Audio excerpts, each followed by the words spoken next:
আমেনা ডাক দিয়া বলেন, মা গো, ও মা, আসুন আমার সঙ্গে। এবার ডাক দিয়া বলেন, মা আপনি এখানে দাঁড়ান, আমি তুতু ফালাই। এবার আমেনা নিচে তুতু ফালাইছে, তুতুর থেকে গ্রান বাহির হওয়া শুরু হয়েছে। এত গ্রান, এত গ্রান, তুতুর মধ্যে গ্রান। এবার ডাক দেয়া বলে, মা গো, আপনারা মনে করছেন আমি সুগন্ধি ব্যবহার করি গো মা? না না, আমি সুগন্ধি কোথায় পাবো, কারে দিয়ে আনবো? আমি নিজেই তো চিন্তা করে পাচ্ছি না। আমার মুখের থেকে গ্রান বাহির হয়, তুতুর থেকে গ্রান বাহির হয়, আমার শরীর থেকে গ্রান বাহির হয়। এটা দুনিয়ার কোনো আতর না গো মা, এই আতর হলো আমার পেটে।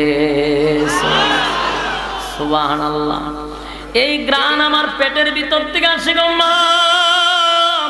এটা আমার কিনা কোনো সুগন্ধি না। এবার তারা বুঝতে পারলো আমেনার গর্ভে যে সন্তান আসছে এটা সাধারণ কোন সন্তান।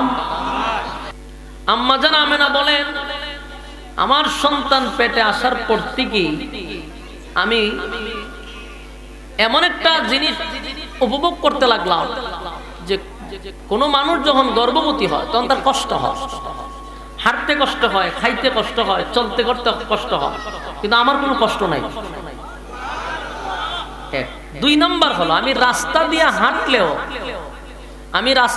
হাঁটলেও আমার গাছে সালাম দেয়, পাথরে সালাম দেয়, পশু পাঙ্কিরা সালাম দেয়। ওই রকম আশ্চর্য ঘটনা তো দেখি নাই। আমি রাস্তা দিয়ে হাঁটি তো গাছপালা, বিভিন্ন পশু, হ্যাঁ, বনের পশু পাঙ্কিরা আমার সালাম দেওয়া শুরু করছে। এবং আমেনা বলেন, আমার উপর দিয়া কোনো পাখি যায় নাই। একটা পাখির ভর যাচ্ছিল, যখন আমেনাকে দেখছে এই পাখিগুলা ডাইনে বামে ঘুইরা অন্যদিকে চলে গেছে। বিশ্বনবীর মা তার উপর দিয়ে গেল, এরকম অলৌকিক শুরু হয়েছে পেটে থাকতে। একের পর এক মুআজিজা। আম্মা জান আমেনা বলেন, আমি রাস্তা দিয়ে যখন যাই তখন পাথর তো মরুভূমির পাথর, এইগুলা কিন্তু আগুনের মতো গরম হয়। তো উনি কয়, আমি যখন যাই পাথরের মধ্যে পাড়া দিলে তো পায়ের তুষা ওঠার কথা, কিন্তু আমি পাথরে পাড়া দিতে পাথর নরম হয়ে যায়। মোট কথা আমাকে কষ্ট দেওয়া হয় না। সুবহানাল্লাহ। শুধু এখানেই শেষ না। আমেনা বলেন, এখানেই শুধু শেষ না। আম্মা জান আমেনা বলেন, আমি রাস্তা দিয়া গেলে আমার শরীর থেকে সুগন্ধি বাহির হইত, চতুর্দিকে গ্রাম ছড়ায়া পড়ত। আব্দুল মুত্তালিব রাসূলের দাদা ছিল। উনি এক সময় মানুষে ওনাকে জিজ্ঞাসা করলো, এ আব্দুল মুত্তালিব, তোমার ছেলে আব্দুল্লাহ তো দুনিয়াত নাই, দুনিয়ার থেকে বিদায় হয়ে গেছে। রাসূল পেটে দুনিয়াতে আসার 6 মাস আগে রাসূলের আব্বা দুনিয়ার থেকে বিদায় হয়ে গেছে। তখন তো আমেনা বিধবা। এলাকার মানুষ বলা বলি করতে লাগলো, বিধবা নারীর শরীর থেকে এত গ্রান বাহির হয়, এটা তো লজ্জাজনক ব্যাপার। তারা তো জানে না গ্রান কোথার থেকে আসে, তাই তারা সমালোচনা শুরু করছে।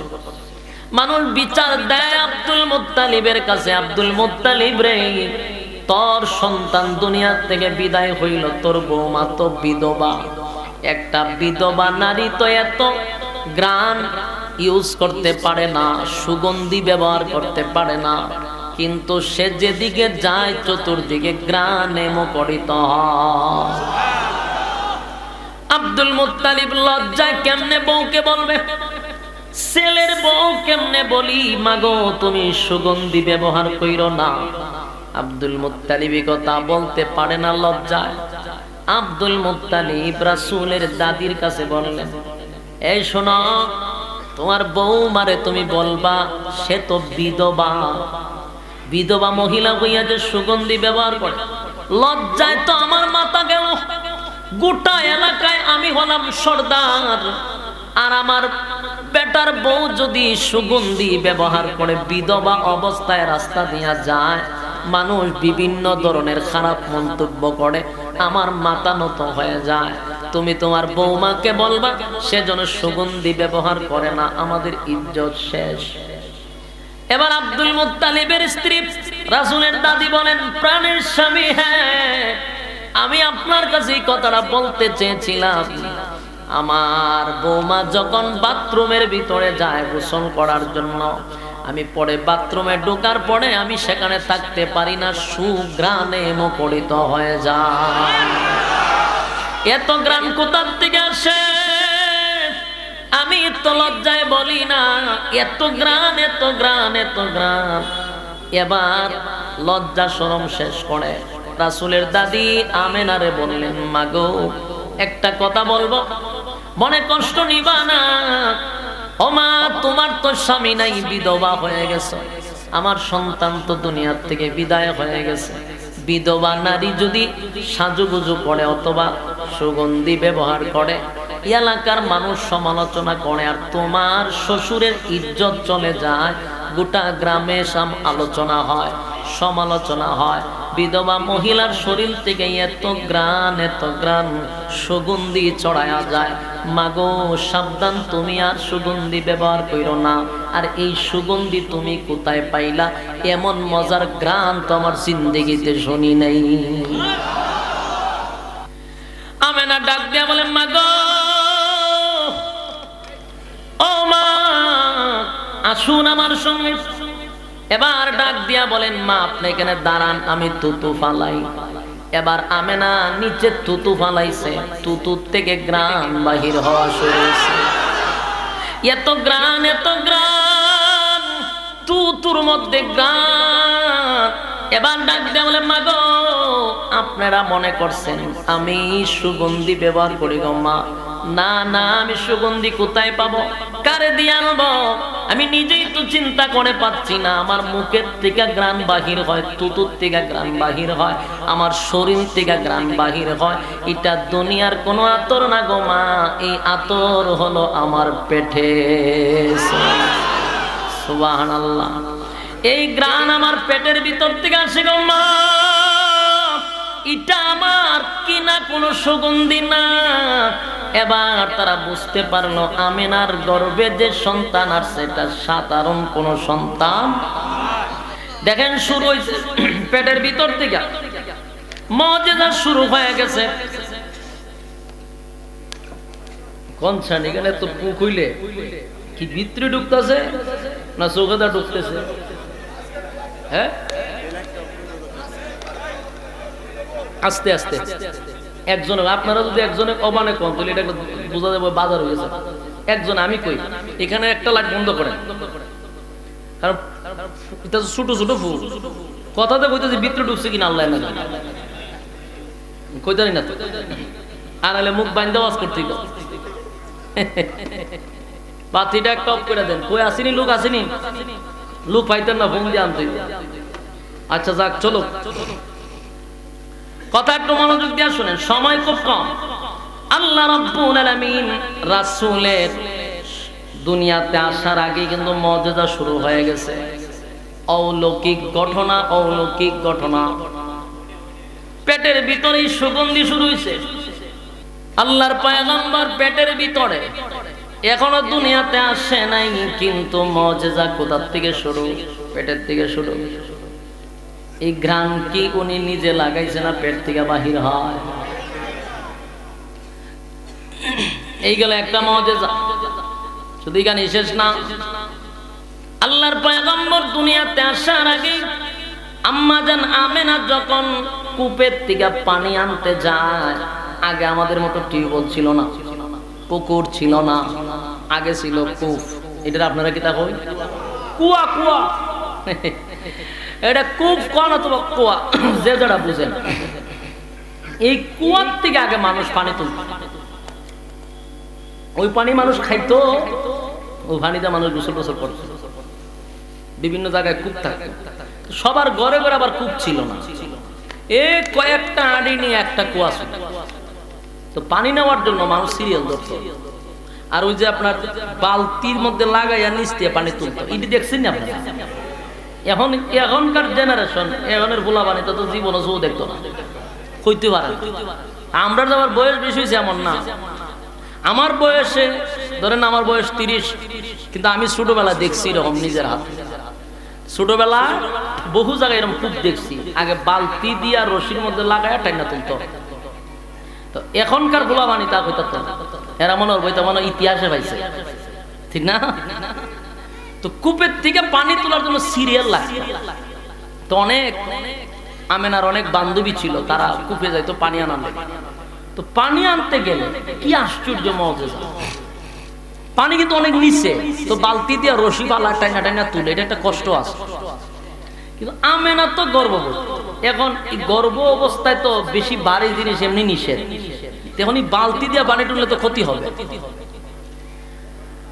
আল্লাহ রাব্বুল আলামিন জিবরাইলকে বলেন, জিবরাইল আমার বন্ধুর মা যখন কূপের কাছে আসবে সাবধান, আমার বন্ধুর মা যেন কষ্ট না করে দেয়।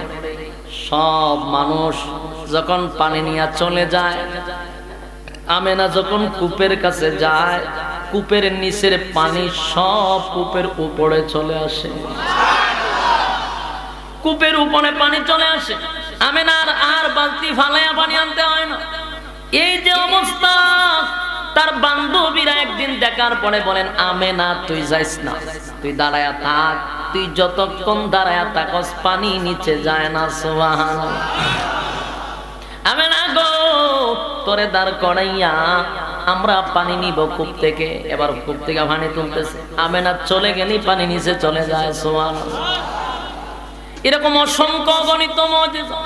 এখন আসুন, রাসূল যেদিন দুনিয়াতে আসলো, যেদিন দুনিয়াতে পদার্পণ করছে, আসার সাথে সাথে অলৌকিক ঘটনা শুরু হয়েছে। এক নাম্বার হলো, রাসূল যেদিন দুনিয়াতে আসবে সেদিন রাসূল আসার সময় নার কাটা অবস্থায় আসছে। আমরা কি কাটা অবস্থায় আসি? আমরা আসার পরে কাটতে হয়। রাসূলের নার কাটা অবস্থায় দুনিয়া আসছে। দুই নাম্বার হলো খতনা করা অবস্থায় দুনিয়ায় আসছে। তিন নাম্বার হলো দুনিয়াতে আসার সাথে সাথে আমরা কান্না শুরু করি, ঠিক না? সিল্লি মারি কান্না করি। কিন্তু আল্লাহর পয়গম্বর যখন দুনিয়ার জমিনে পদার্পণ করছে, সাথে সাথে সর্বপ্রথম আল্লাহর কুদরতি পায়ে সেজদায় বসে গেছে। বলুন তো দেখি, সেজদা দেওয়া পৃথিবীতে কারো দ্বারা এটা সম্ভব? কথা হয় না, কারো দ্বারা এটা সম্ভব না। সম্ভব কার জন্য? বিশ্ব নবীর জন্য। আর এটাই হলো নবী হওয়ার জন্য নবুয়তের দলিল। এখন যত ঘটনা জন্মের পর থেকে প্রত্যেকটা ঘটনাই হলো নবী হওয়ার জন্য দলিল। আমার কথা বুঝতেছে? ওই যে বলছিলাম 40 বছর নীরব ছিল, নীরব জীবনে কি কি ঘটছে আমি সংক্ষেপে কয়েকটা টাচ দিয়ে যাই, সামনের আলোচনা বুঝতে সুবিধা হবে। এখন আসুন, এক নাম্বার হলো উনি জন্মের সাথে সাথে সেজদায় পড়ছে। এটা পৃথিবীর কোনো মানুষের দ্বারা সম্ভব না। হয় না? আওয়াজ দিয়ে সম্ভব? কোনো মানুষের দ্বারা এটা সম্ভব না, এটা নবীর জন্য সম্ভব। আর এটাই হলো নবী হওয়ার জন্য যথেষ্ট দলিল। দুই নাম্বার হলো, সেজদা থেকে যখন সেজদায় গেল, আমেনা বলেন আমার সন্তান যখন সেজদায় গেল রে, আমি দেখি এত ছোট বাচ্চা সবে মাত্র জন্ম নিছে, সেজদায় পড়িয়া নবী গুনগুনাইয়া কান্দে। আমি আস্তে করে আমার সন্তানের কাছে গেলাম, গিয়া দেখি কি কান্নাকাটি করে। সেজদায় পড়ি আমার নবী সেজদার মধ্যে পড়া বলে, রব্বি হাবলি উম্মতি। সেজদায় এসে সর্বপ্রথম উম্মতকে নিয়ে কাঁদছে। সুবহানাল্লাহ। কত মায়া! সেজদার মধ্যে পড়া নবী দুনিয়াতে আসার সাথে সাথে রাব্বি হাবলি উম্মতি বলে আল্লাহর পয়গম্বর সর্বপ্রথম সেজদা দিয়া দিল। এরপরে ঘটনা ঘটল, আল্লাহর পয়গম্বর আসার কিছুক্ষণ পরে গোটা ঘরটা অন্ধকার হয়ে গেছে, কিছু দেখা যায় না, অন্ধকার, কুয়াশায় ঘর একেবারে পোড়া পোড়া। আম্মা জান বলেন কিছুক্ষণ পরে দেখি আমার সন্তান আমার কাছে নাই, উধাও হয়ে গেছে। কথা বুঝতেছেন? আম্মা জান আমেনা বলেন, আমি দেখি আমার ঘরে আমার সন্তান নাই। ঘটনা কি রে, গেল কোথায়? পাগল হয়ে গেছে, কান্নার রোল পড়ে গেছে। হায় রে, এত সুন্দর সন্তান দুনিয়াতে আসলো, মিনিট কানে কইল না, আমার সন্তানটা উদাও হয়ে গেল। কান্না শুরু করে দিছে, কান্না শুরু করে দিছে। এমনি একটা আওয়াজ আসতেছিল, আওয়াজ, এ আমেনা কান্দিস না, তোর এমন এক সন্তান, এই সন্তানকে জিনেও নিতে পারবে না, বুতও নিতে পারবে না, দুনিয়ার কোনো মাখলুক তার ক্ষতি করতে পারবে না। তোর সন্তানকে আল্লাহ নিয়ে গেছে ভ্রমণ করানোর জন্য। কিছুক্ষণ অপেক্ষা কর, তোর সন্তানকে তোর হাতে আবার ফিরাইয়া দেওয়া হবে। তাহলে নবীরে কোথায় নিয়ে গেল? এ যুবক ভাই, আল্লাহর পয়গম্বরকে আল্লাহ রাব্বুল আলামিন 7 আসমান 7 জমিন কুল কায়নাত ভ্রমণ করাইছে। কেন জানেন? একমাত্র কারণ ছিল, নবী দুনিয়াতে আসার পরে কোনো মাখলুক যেন এই কথা বলতে না পারে যে আমি ওনাকে চিনি না। এই কথা বলা যাবে না। একটা পিপিলিকার সাথেও রাসূলকে পরিচয় করায়া দিছে আল্লাহ।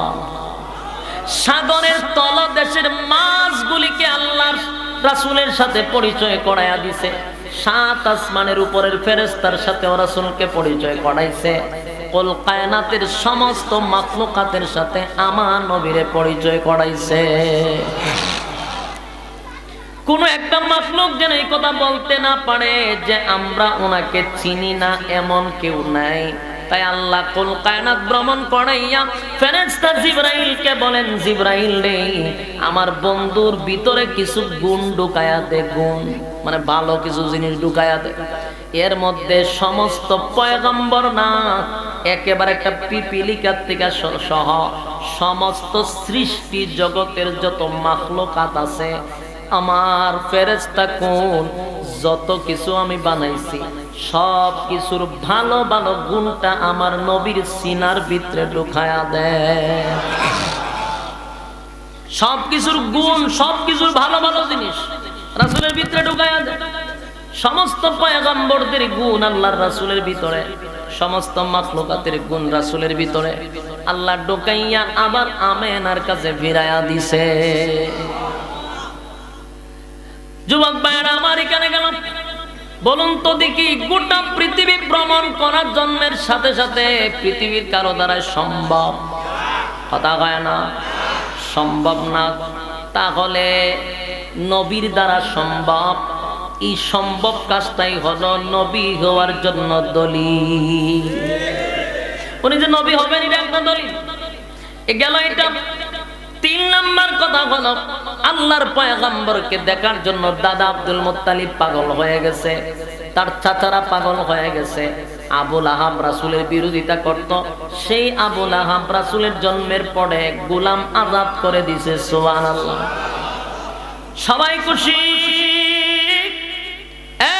আবু তালেব দৌড়াইয়া আসছে আল্লাহর পয়গম্বরকে একটা নজর দেখার জন্য।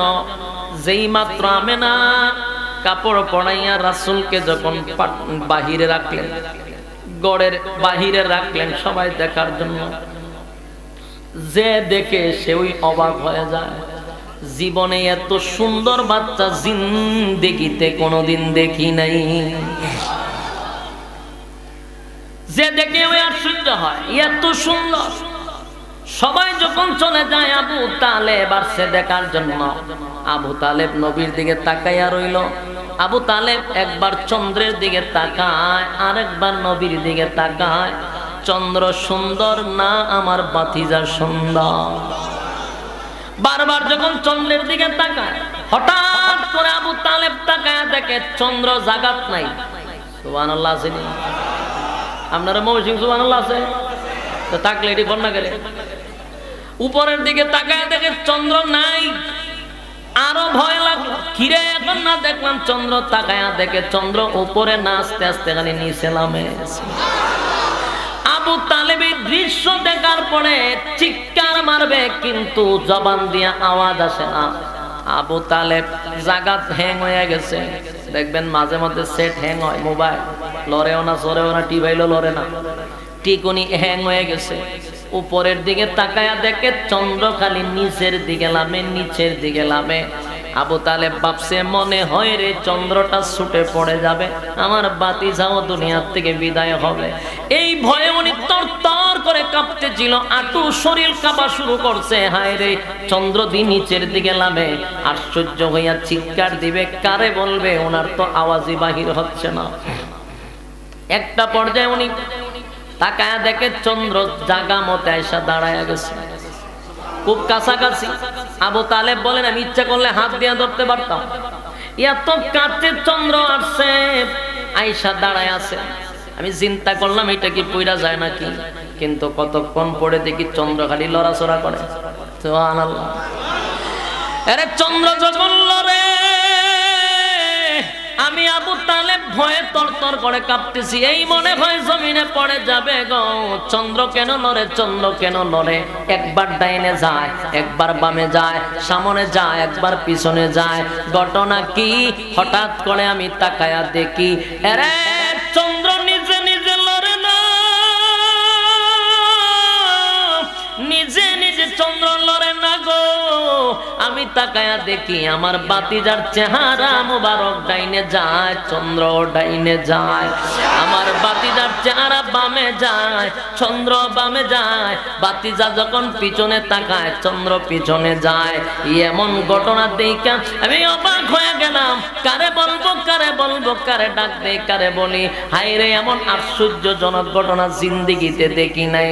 যুবক ভাইরা আমার, আমি জানতে চাই এমন ঘটনা কোন মানুষের দ্বারাই সম্ভব?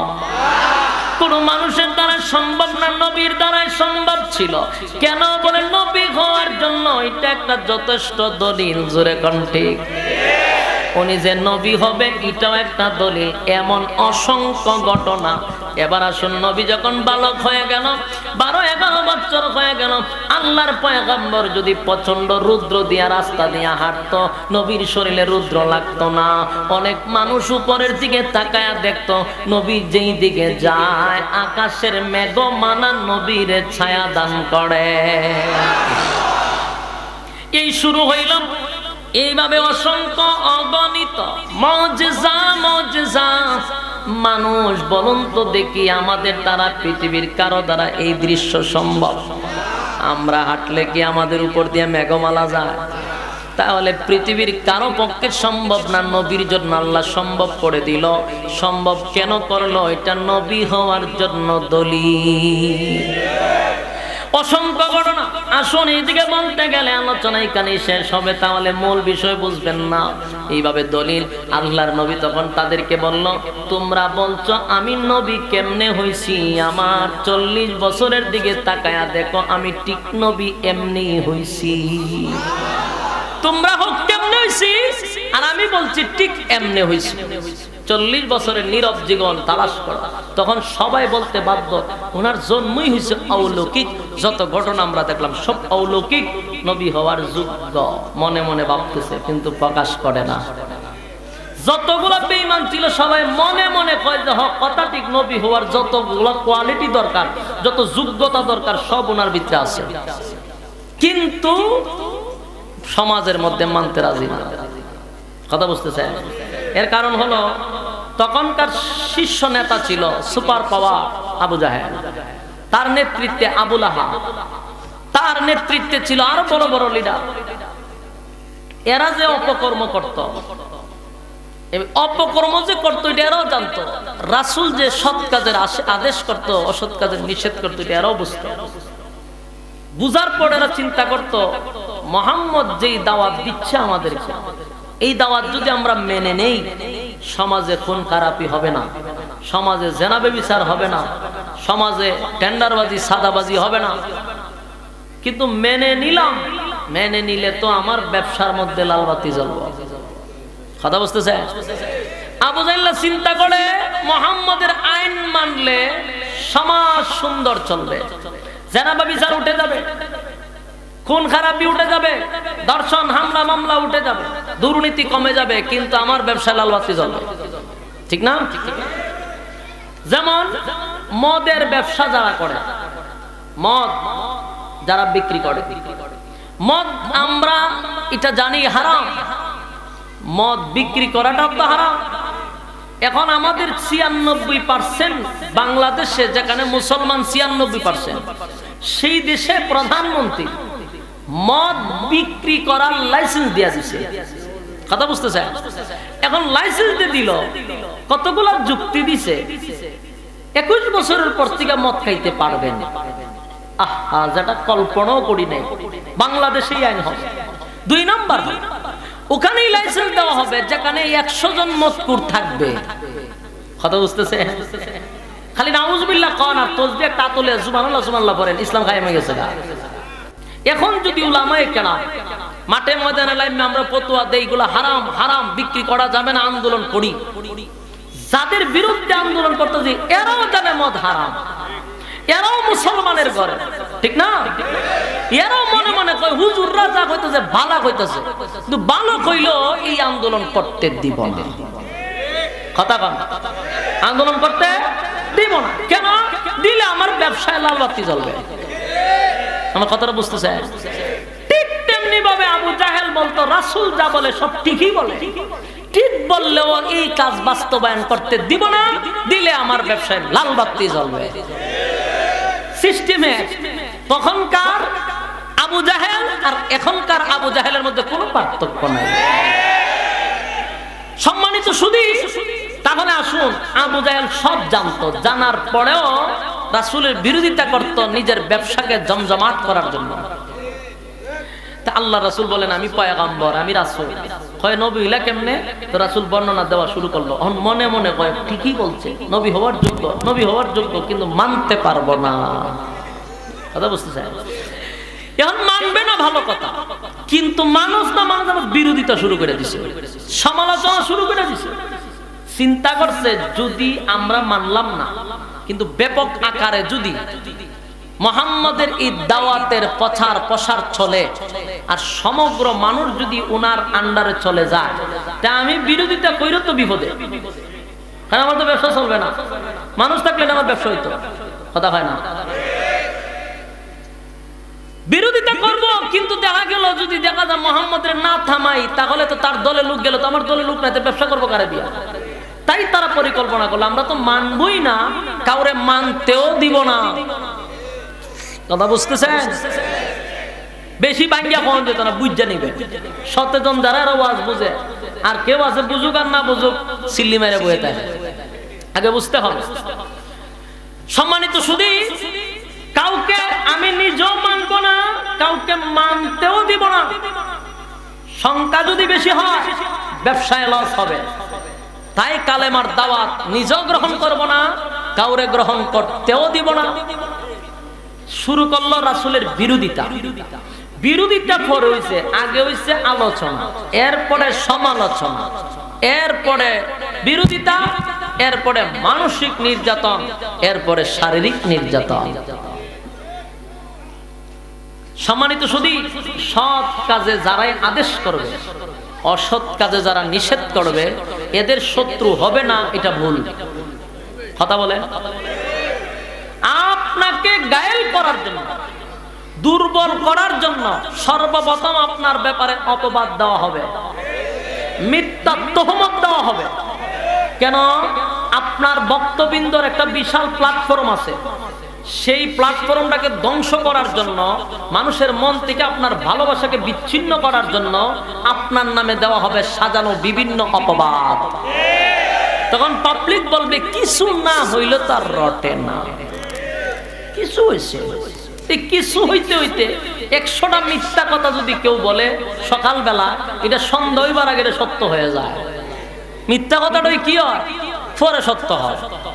আমার ব্যাপারে একজন কইতে কইতে কইতে আপনার কান এমন বাড়ি করছে, কইতেছে মিথ্যা কথা, বিকাল বেলা কইবে কথা ঠিক, বিকালে গিয়ে ঠিক হয়েছে নি, ঠিক হয়ে গেছে। তো একটা মানুষ মিথ্যা বলতে বলতে বলতে 10 জন 20 জন 100 জন যখন মিথ্যা কথাটা বলে, মিথ্যা কথাটা তখন সত্য হয়ে যায়। তো রাসূলের ব্যাপারে অপবাদ দিতে দিতে গোটা মক্কা নগরী পুরা জ্বালাফালা করে লেছে। এক পর্যায়ে রাসূলকে অপবাদ দেওয়া শুরু করলো উনি জাদুঘর, এরপর অপবাদ দিল উনি পাগল, এরপরে অসুস্থ, উনি উল্টা পাল্টা বলে, বিভিন্ন অপবাদ। তো রাসূল একবার কান্না শুরু করছে। কান্দে কেন? আল্লাহর পয়গম্বর চোখের পানি গুলো ছেড়ে দিয়া কান্না শুরু করে দিল। আল্লাহ জিগায়, নবী গো কান্দেন কেড়ে? আল্লাহর পয়গম্বর বলেন, মালিক আমি কেন কান্দি আপনার ভালোই জানা আছে। আপনি জানেন আমি এই নবী কেন কান্দি, তারপরও কেন জিজ্ঞাসা করেন? আল্লাহ কয়, বন্ধু আপনার মুখ থেকে শুনলে আমি আল্লাহর যে ভালো লাগে। বলেন গো নবী কেন কান্দেন, কেন কান্দেন? আল্লাহ নবী তখন ডাক দেয়া বলে, মালিক রে আমি কান্দি এই কারণে কান্দি, আপনি আমাকে একটা মিশন দিয়া দুনিয়ায় পাঠাইছেন। আপনি আমার যে কাজের জন্য দুনিয়ার জমিনে পাঠাইলেন, এই কাজটা যদি আমি কমপ্লিট না করতে পারি তাহলে তো আমার মনের মধ্যে ব্যথা। আমার যে কাজের জন্য আপনি পাঠাইছেন সেই কাজ তো আমার করতে হবে। আমি যখন দিনের দাওয়াত লইয়া মানুষের কাছে যাই, দাঁড়ে দাঁড়ে যাই, মানুষ আমারে মারে, মানুষ আমারে ঢিল মারে, আমার কষ্ট লাগে না? কষ্ট লাগে গো যখন আমারে তারা পাগল পাগল বলে, মানুষের কাছে ছড়ায়া দেয়, মানুষ আমারে পাগল বলে, তাও কষ্ট লাগে না? কষ্ট লাগে আমার নিজের লোকগুলা পর্যন্ত আমারে পাগল কয়। আল্লাহ আমার ঘরের মানুষ যদি আমারে পাগল বলে, বলো না আমি যখন দিনের দাওয়াত লইয়া মানুষের কাছে যাব, মানুষ আমার বলবে তোমার ঘরের মানুষ তোমারে পাগল কয়, তোমার ঘরের মানুষ তোমারে পাগল কয়। আমরা কেমনে গো তোমার দিনের দাওয়াত কবুল করব? তোমার ঘরের মানুষ যদি তোমার পাগল কয়, ঠিক নেই? এক ঘরের মানুষ যদি পাগল কয়, বাহিরের মানুষ কথাটা বিশ্বাস করবে তাড়াতাড়ি, যে ঘরের মানুষ তোমার পাগল কয়, আমরা তোমার দাওয়াত মানবো কেন? আল্লাহর নবী কান্দার বলে, মালিক আমার আপন চাচা তারা আমারে পাগল কয়, আপন চাচি আমারে পাগল কয়, নিজের ঘরের মানুষ পাগল কয়, বলো না তোমার দিনের দাওয়াত আমি কেমনে প্রচার করব? এই বেতাই ব্যতীত হইয়া কান্দি, আমারে পাঠাইলা দিনের দাওয়াত দেওয়ার জন্য, আমি দাওয়াত লইয়া গেলে মানুষ পাগল কয়, আমি যদি দিন প্রচার করতে ব্যর্থ হই মাবুদ গো এই জন্য কান্দি। আল্লাহ নবীরে সান্ত্বনা দিছে, নবী গো মক্কা নগরীতে আপনার কেউ নাই গো নবী, মাও নাই বাবাও নাই, আপনার কেউ নাই, সান্ত্বনা দেওয়ার কোনো লোক নাই। আমি আল্লাহ আপনার সান্ত্বনা দিলাম, কান্দেন না, আপনি কান্দেন না, ওয়াদা দিলাম আপনারে, তারা আপনারে পাগল বলতেছে, অসুবিধা নাই, আপনি কানবেন না, মন খারাপ করবেন না, আমি আল্লাহ তাদেরকে দিয়ে আপনার প্রচার প্রসার করায়া দিব। কারণ আপনারা তো চিনে শুধু মক্কা মানুষ, আমি আল্লাহ আপনাকে গোটা পৃথিবীতে প্রচার করাবো তাদের মাধ্যমে। কারণ প্রচার প্রসার করতে গেলে তো লোকের প্রয়োজন, কথা বল না? না, আমার প্রচারণা করতে গেলে আমার লোকের দরকার আছে। একটা চেয়ারম্যান সাহেব দাঁড়াইলে তার কতগুলা লোকের দরকার, তার একটু পাবলিসিটি করব, মানুষের কাছে হাইলাইট করব, ঠিক না? লোকের দরকার। এখন আপনারে পরিচিত করতে গেলে লোকের দরকার, আপনার তো লোক নাই, আমি আল্লাহ তারারে দিয়ে আপনারে পরিচয় করাবো। সুবহানাল্লাহ। আগে নবীজি মন ঘাবড়াবেন না, আপনার যত সমালোচনা করবে আমি আল্লাহ তত আপনার জনপ্রিয়তা বাড়াবো। এটা পৃথিবীর সিস্টেম। এখনো দেখ, যার বেশি যত সমালোচনা হয় তার জনপ্রিয়তা তত বেশি বাড়ে। কথা ঠিক নেই? দেখেন আপনারা ভালো করে অ্যানালাইজ করে, যাদের বিরুদ্ধে বেশি সমালোচনা হয়েছে এরা সবার উপরে আছে। সমালোচনা যার কম তার সিনেও কম, কথা হয় না, ঠিক না? আপনার এলাকার ইমাম সাহেবরে কয়জনে চিনে? চিনে কেউ? গ্রামগঞ্জে এতটুকু বিশেষ কেন? উনার চিনবো কেন? উনার তো সমালোচনা নাই। উনার যদি আবার সমালোচনা হয়ে যাগা আবার উনারে সবাই চিনবো। রাসূলের সমালোচনা ছিল না, শুধু মক্কা নগরীতে চিনত।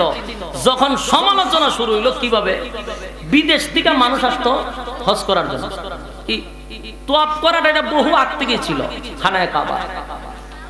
তো বিভিন্ন দেশ থেকে তোয়াফ করতে আসতো, তখন বিদেশি মেহমানরা আসতো, এরার ভিতরে একটা ভয় ছিল, যদি এরা মুহাম্মদের কাছে যায় আর চেহারা দেখে আর যদি কোরআন তেলাওয়াত শুনে তো এরা কালেমা পড়বো, তে তো 12টা বাজে যাবো গা। এই জন্য এরা যেন না যায়, প্রত্যেক পয়েন্টে পয়েন্টে আবু জাহিল্লার লোক দাঁড় করায় রাখছে, বিদেশি মেহমান যেন রাসূলের কাছে না যেতে পারে। আর সবার কাছে অপবাদ দিতেছে, সাবধান আপনারা খুব সেভে যাবেন, আমাদের গ্রামে কিন্তু একটা পাগল আছে, নাউজুবিল্লাহ। এর প্রচার কেমন হয় চিন্তা করে, সাবধান আপনারা খুব সেভে যাবেন, আমাদের গ্রামে কিন্তু পাগল আছে। আর এই পাগলের কাছে গেলে মানুষ কিন্তু অর্ধেক পাগল হয়ে যায়, উনি কিন্তু জাদুও জানে, সাবধান। তো কিছু মানুষ ভয় পায়, এইভাবে যখন প্রচার করা শুরু করছে, এরা গুটি দিয়ে আরেক পয়েন্টে যায় হিগানো শুনি কথা, আরেক জায়গায় যায় হিগানোর লোক আরেক কথা কয়, শুনতে শুনতে মানুষ গেছে অতিষ্ঠ হইয়া। তো কিরে পাগল তো আমাদের দেশও আছে, তো পাগল হয়েছে ভালো, পাগলের আবার এত প্রচার কেন, পাগলটা নিয়ে এত মাথা ব্যথা কেন? জায়গায় জায়গায় খালি পাগলের স্লোগান, খালি হয় পাগল দিয়ে সাবধান। বুঝা গেল এটা শুধু পাগল না, এটা আন্তর্জাতিক খ্যাতি সম্পন্ন পাগল। এই পাগল না দেখলে চরম মিস হবে। আমরা পাগল দেখতে পারে যাবো, সুবহানাল্লাহ। এরা পাগল পাগল প্রচার করলো রাসূলের কাছে না যাওয়ার জন্য। এখন মানুষের ভিতরে আল্লাহ এমন এক উৎসাহ তৈরি করে, যেরকম পাগল না দেখে বাড়িতে যেতাম না, দলে দলে মানুষ গেছে পাগল দেখতো, সুবহানাল্লাহ। মানুষগুলি যখন দলে দলে দলে দলে রাসূলের কাছে গিয়া হাজির, আল্লাহর পয়গম্বরের সুন্দর চেহারা দেখা যেই মাত্র নবীর চেহারার দিকে তাকাইছে, চিৎকার মেরে বলেন না, হতে পারে না, এমন সুন্দর চেহারার লোক কোনদিন পাগল হতে পারে না রে। এটা কোনো মিথ্যাবাদীর চেহারা হতে পারে না, এটা কোনো জাদুগীরের চেহারা হতে পারে না। চেহারা মোবারক দেখে পাগল হয়ে গেছে। আর আল্লাহর পয়গম্বর যখন খানায় কাবার সামনে বৈশা মহাগ্রন্থ আল কোরআন তেলাওয়াত করে, আরে নবীর কণ্ঠের তেলাওয়াত কেমনে বোঝায়, আমি কেমনে বোঝাই? আল্লাহর নবীর কত সুন্দর কণ্ঠ আল্লাহ দান করছে, যার উপরে কোরআন নাজিল হইছে, সে যদি কোরআন তেলাওয়াত করে কি অবস্থা হবে? আরে হাবিবে কিবরিয়ার তেলাওয়াত শুইনা মানুষ পাগল হওয়া শুরু হইছে, এমন ভাবে নাচানাচি শুরু করছে, হায় রে এত মজা, এত মজা, এত মজা। অনেক ইহুদি পাদ্রীরা ছিল, পণ্ডিতরা ছিল, বড় বড় বিভিন্ন দেশের লোক ছিল, তারা বলতেছে এমন সুন্দর চেহারা জীবনে দেখি নাই, এমন কণ্ঠ শুনি নাই, আর আমরা অর্থ বুঝি রে, এটা কোনোদিন মন্ত্র হতে পারে না, এটা মন্ত্র হতে পারে না। আমরা সাক্ষী দিচ্ছি এটা আসমানি কিতাব, একটা সেকেন্ড দেরি করতে চাই না, পড়ায়া দেন লা ইলাহা ইল্লাল্লাহু মুহাম্মাদুর রাসূলুল্লাহ সাল্লাল্লাহু আলাইহি ওয়াসাল্লাম। আরে দলে দলে মানুষগুলি আইসা কালেমা পড়া ঈমান আনতে শুরু করলো। জায়গায় জায়গায় পাগল দেখতে যায় রে, পাগল দেখতে গিয়া সাথে সাথে কালেমা পড়ে ঈমান আনে। চতুর্দিকে খবর চলে গেল, আব্দুল্লাহর পুত্র মুহাম্মদ কালেমার দাওয়াত দেশ বিদেশ প্রচার হওয়া শুরু হইছে। আবু জাহিলের চান্দিগণ জায়গায় জায়গায় মানুষ দাঁড় করায় রাখলাম, পয়েন্টে পয়েন্টে মানুষ দাঁড় করাইলাম, পাগলের কাছে যেন মানুষ না যায়। কি ভুল করলাম? পাগল প্রচার করতে গিয়া আমও গেল, সোলাও গেল। এখন ঠিক নেই। আগে তো মক্কা নিয়ে চিন্তা ছিল, এখন দেখা যায় বিদেশি মেহমানও কালেমা পড়া শুরু করছে। আল্লাহ ডাক দেয়া নবী গো, পরিচয় করায়া দিব। এবার নবীর দাওয়াত শুরু হয়ে গেল। এখন আবু জাহেলের গোষ্ঠীরা চিন্তা করলো, বহু কিছু করলাম, কোনো লাভ হইল না। যত বিরোধিতা করি তত প্রচার হয়, যত সমালোচনা করি তত প্রচার হয়। এখন আর প্রচার করব না, মুহাম্মদের কাছে যারা কালেমা পড়ছে ওই কর্মীদের উপরে আক্রমণ করব। নেতারে মারে না, কর্মীদের উপরে আক্রমণ শুরু করছে। কথা বুঝতেছেন? একের পর এক কর্মীদের উপরে আক্রমণ শুরু করছে, নির্যাতন শুরু করছে। অপরাধ একটাই, কালেমা পড়ছে। এরা এত নির্যাতন, এত নির্যাতন। যারা কালেমা পড়ছে অধিকাংশ গরিব ছিল, কারো পেটে খাবার নাই, কারো পরনে কাপড় নাই। কৃতদাস গোলামগুলি প্রথম প্রথম কালেমা পড়ছে। আবু জাহেল যেখানে পায় সেখানে মারে, মারতে মারতে মারতে এমন অবস্থা করছে। আকাশ বাতাস যেন বাড়ি হয়ে গেছে, নির্যাতনের স্টিম রোলার চাপায়া দিছে। কোন কোন সাহাবায়ে কেরামদেরকে শুলিতে ঝুলাইয়া মারতে লাগলো, কোন কোন সাহাবায়ে কেরামদের বুকের উপরে পাথর রেখে দিত, কোন কোন সাহাবায়ে কেরামদের গলার মধ্যে রশি লাগাইয়া মরুভূমি দিয়া টেনে টেনে নিয়ে যাইত। এরা এত নির্যাতনের মাত্রা এত বাড়াইছে, কোন সাহাবায়ে কেরামদেরকে জ্বলন্ত কয়লার মধ্যে শোয়া দিত। এর যুবক ভাই ইমাম কারে কয়? খাব্বাব রাদিয়াল্লাহু তাআলা আনহু। ওনার একদিন ওমরে জিগা, ওমর রে, খাব্বাব রে, আমার জীবনে বহু মানুষ দেখছি, তোমার মতো এমন শরীর কোনোদিন দেখি নাই। তোমার শরীরের মধ্যে গর্ত দেখা যায়, বড় বড় গর্ত, গোশত নাই, শুধু হাড্ডি দেখা যায়। ঘটনা কি? হযরত খাব্বাব বলেন, ওমর, এর একটা কারণ হলো আল্লাহর উপরে ঈমান আনছি, আমার নবীরে বিশ্বাস করছি। বেঈমান মারছে, জায়গায় জায়গায় মারে রে, মায়ের কারে কয়, যেখানে পায় সেখানে মারে। মারতে মারতে কোন কোন সাহাবায়ে কেরামদের জিহ্বার মধ্যে পেড়াক মাইরা দিছে। আল্লাহ বলার কারণে, এক আল্লাহকে মানার কারণে বেলালের জিহ্বার মধ্যে পেড়াক মারছে, গলার মধ্যে রশি লাগাইছে, মরুভূমির উত্তপ্ত বালু দিয়া টেনে টেনে নিয়ে যায়। চামড়া গুলি খসে খসে জমিনে পড়ে। একের পর এক নির্যাতন, যারা যেখানে পায় সেখানে মারে, মহিলাদেরকে দইরা মারে। সুমাইয়া রাদিয়াল্লাহু তাআলা কালেমা পড়ছিল, কলিজার টুকরা সন্তানের সামনে উলঙ্গ কইরা মারছে।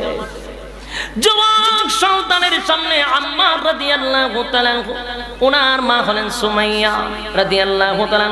আবু জাহিল্লা কত বড় নিষ্ঠুর, সন্তানের সামনে মারে উলঙ্গ কইরা, লজ্জাস্থানের মধ্যে বর্ষার আঘাতে আঘাতে সুমাইয়ারে দুনিয়ার থেকে বিদায় করছে। কালেমা ছাড়ে নাই। একটা পর্যায়ে শুধু সাহাবায়ে কেরামদেরকে নয় রে, আল্লাহর পয়গম্বর উপরে আক্রমণ শুরু করছে। নবীরও মারতে লাগলো। আল্লাহর নবী সেজদার মধ্যে গেলে নবীর উপরে উটের নারী বুড়ি রেখে দেয়, নবী সেজদার থেকে উঠতে পারে না। নবীর উপরে আক্রমণ করে, পিছন দিয়ে নবীরে ঢিল মারে, রক্তাক্ত করে দিল। এবার সাহাবায়ে কেরাম না নবীর কাছে আসছে, আয়েশা বলে, নবী গো, আর বরদাস্ত করতে পারি না, যেখানে পায় আমাদেরকে সেখানে মারে। মারতে মারতে আমাদের অবস্থা একেবারে খারাপ। আকাশ আর বাতাস যেন ধোঁয়ায় কালো হয়ে গেছে, যেন জমিনটা বাড়ি হয়ে গেছে নির্যাতনের কারণে। আর বরদাস্ত করতে পারি না। আল্লাহর কাছে একটু বলেন না, আল্লাহ যেন আমাদেরকে সাহায্য করে। মাজলুম, কিন্তু আল্লাহ বারবার কয় প্রতিবাদ করা যাবে না, মায়ের খাইতে থাকেন, প্রতিবাদ নিষেধ। একটা পর্যায়ে সাহাবায়ে কেরাম পয়গম্বরের কাছে এসে বলে, আপনি একটু বলেন না আল্লাহ যেন সাহায্য করে। ঠিক এই মুহূর্তে আল্লাহ রাব্বুল আলামিন আমার তেলাওয়াত কৃত সূরা বুরুজ নাজিল করে বলেন, ওয়াস-সামাঈ যাতিল বুরুজ ওয়াল ইয়াউমিল মাউউদ ওয়া শাহিদিন ওয়া মাশহুদ কুতিলা আসহাবুল উখদুদ النار ذات الوقود إذ هم عليها قعود। رب كريم সূরা বুরুজ নাযিল করে দেন। এই সূরাটা নাযিল হয়েছিল নির্যাতিত সাহাবায়ে কেরামদেরকে সান্ত্বনা দেওয়ার জন্য। জোরে কোন কিসের জন্য? সান্ত্বনা দেওয়ার জন্য সূরা বুরুজ নাজিল হয়। আল্লাহ নিজে সান্ত্বনা দিয়া কয়, চারটা কসম করলাম, ওয়াস-সামাঈ যাতিল বুরুজ, তারকার কসম, ওয়াল ইয়াউমিল মাউউদ, আল্লাহ বলেন তারকার কসম, ওয়াল ইয়াউমিল মাউউদ, আল্লাহ বলেন এরে কিয়ামতের দিবসের আমি কসম করে বললাম, ওয়াল ইয়াউমিল মাউউদ ওয়া শাহিদি ওয়া মাশহুদ, আল্লাহ বলেন এরে আরাফাতের কসম, এরপরে বলেন ওয়া শাহিদি ওয়া মাশহুদ, আল্লাহ বলেন বান্দা শোন, কিয়ামতের কঠিন ময়দানে কঠিন শাস্তি হবে, সেই শাস্তির কসম। চারটা কসম করে বলেন, কুতিলা আসহাবুল উখদুদ, বান্দারে আমি আল্লাহ ঘোষণা দিলাম জালেমদের প্রতি আমি আল্লাহর অভিশাপ, আমি আসহাবে উখদুদের উপরে অভিশাপ দিলাম। আরে জালেম শাসকের উপরে আমি আল্লাহর অভিশাপ, চিন্তা করবি না আমি আল্লাহ অভিশাপ দিলাম। আল্লাহ রাব্বুল আলামিন এই সূরাটা নাজিল করে চারটা কসম কেড়ে রাসূল দুনিয়াতে আসার ৮০ বছর আগের একটি ঘটনা রাসূলকে শোনায়া দেয়। এই ঘটনা শোনার পরে সাহাবায়ে কেরামরা সান্ত্বনা পায়। লম্বা ঘটনা, এখান থেকে শুরু করলো আরো লম্বা। এই জন্য শর্টকাটে বলি সূরাটা নাজিল হওয়ার কারণ ছিল রাসূল দুনিয়াতে আসার ৮০ বছর আগে একটা ঘটনা ছিল। ওইখানকার তখনকার এক জালেম শাসক ছিল। এই জালেম শাসকও প্রায় ৯০,০০০ মানুষকে আগুনে পুড়াইয়া মারছে কালেমা পড়ার কারণে।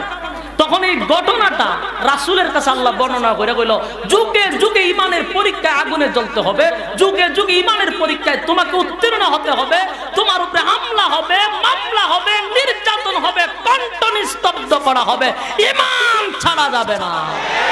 ঠিক কিনা বলেন? ঈমান ছাড়া যাবে না। আল্লাহ পাক এই সূরা নাজিল করে সাহাবায়ে কেরামদেরকে সান্ত্বনা দিলেন, ধৈর্য ধারণ করো, তোমাদের চেয়ে আরো বেশি পরীক্ষায় উত্তীর্ণ হয়েছে।